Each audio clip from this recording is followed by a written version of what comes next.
Have you ever felt like your own mind was working against you? Well, today we're going to dive into the alchemy of the mind. We're going to uncover these ancient survival instincts that can, hijack our brains and trap us in anxiety. But more importantly, we'll learn how to transform those very instincts into tools that can actually set us free. Let's get into it. Okay, picture this. It's late, maybe 10 p.m. You get a text from your boss, and all it says is, "We need to talk tomorrow morning about Project X." That's it, nothing else.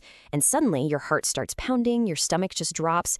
Why? Why does a simple, vague message like that provoke such a powerful physical reaction?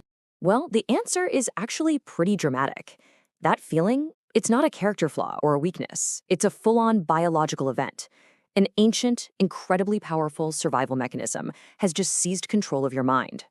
Now, to understand this hijacking, we really need to meet the two key players in this whole internal drama. Just think of them as two conflicting characters living inside your skull. You've got an ancient, super paranoid guard and a brilliant CEO who's just been locked out of their office.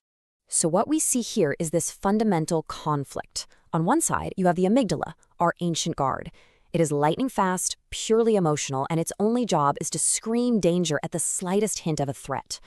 And on the other side, you have the prefrontal cortex, our CEO.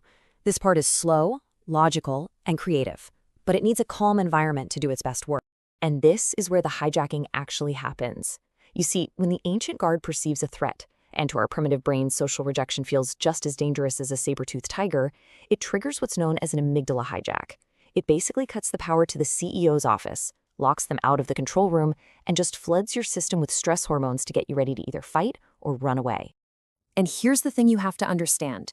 During an amygdala hijack, you literally lose access to the parts of your brain that are responsible for logic, creativity, and learning. It's not that you feel dumb, you are, for that moment, biologically less intelligent.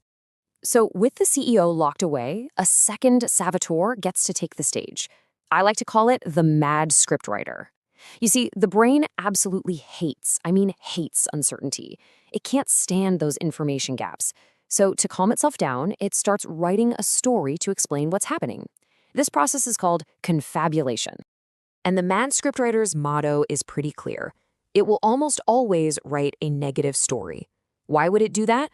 Well, because a certain bad outcome actually feels safer to our survival brain than the terrifying ambiguity of not knowing. And that's exactly why your mind instantly jumps to, "I'm about to get fired." And it gets worse. Once that negative story is written, something called confirmation bias kicks in. Your brain essentially puts on a filter and starts hunting for any tiny piece of evidence to prove that the story is true. You'll remember your boss's neutral expression from yesterday and suddenly reinterpret it as a clear sign of disapproval. At this point, you're trapped in a reality created entirely by your own fear. So, how do we break free from this biological prison? Is this just how things are? No. The good news is there's a way to reclaim control.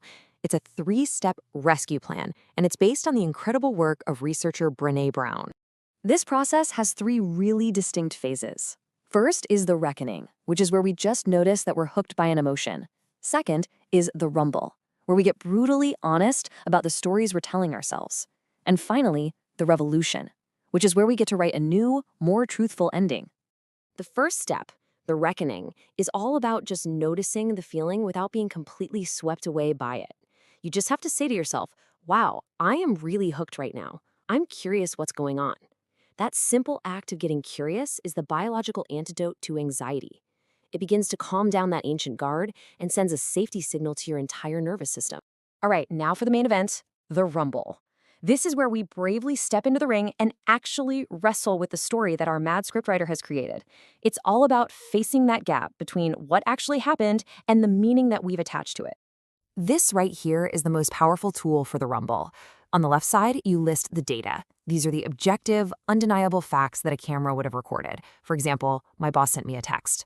On the right, you write down the story, your interpretation of those facts. For example, I'm getting fired. And that gap right in the middle, the delta, that's where all our suffering or all our wisdom is born. But here's the thing. Practicing this isn't just about getting through one stressful night. It's about fundamentally rewiring your brain for the future. And this is the alchemist's true reward, the incredible power of neuroplasticity. Think of it like this. Your habitual reactions are like these deep, well-worn paths in your brain.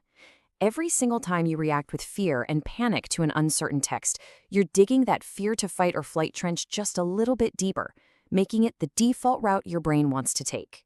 But every single time you choose to pause, get curious, and rumble with your story, you are physically building a new neural pathway. You are clearing a brand new trail labeled fear to curiosity to verification. Now, at first it's faint, but with practice, it becomes the new default. So what this all really means is that you're not just managing your emotions, you're actively performing alchemy on your own mind, literally turning leaden fear into golden wisdom. Let's just quickly summarize the tools you now have at your disposal. Okay, let's just run through the crucial points. Remember, social pain is real biological pain. Your brain's ancient survival system will hijack your logic. Your mind will invent stories to make sense of the unknown. Your power, your real power, lies in challenging those stories by separating the data from the fiction. And every time you do this, you are literally changing your brain. And this brings us to the final and, honestly, the most important question. It's no longer just about what your brain does automatically. It's about what you choose to do consciously. So as you go about your day and you face uncertainty, which neural pathway will you choose to strengthen? The old path of fear or the new path to wisdom?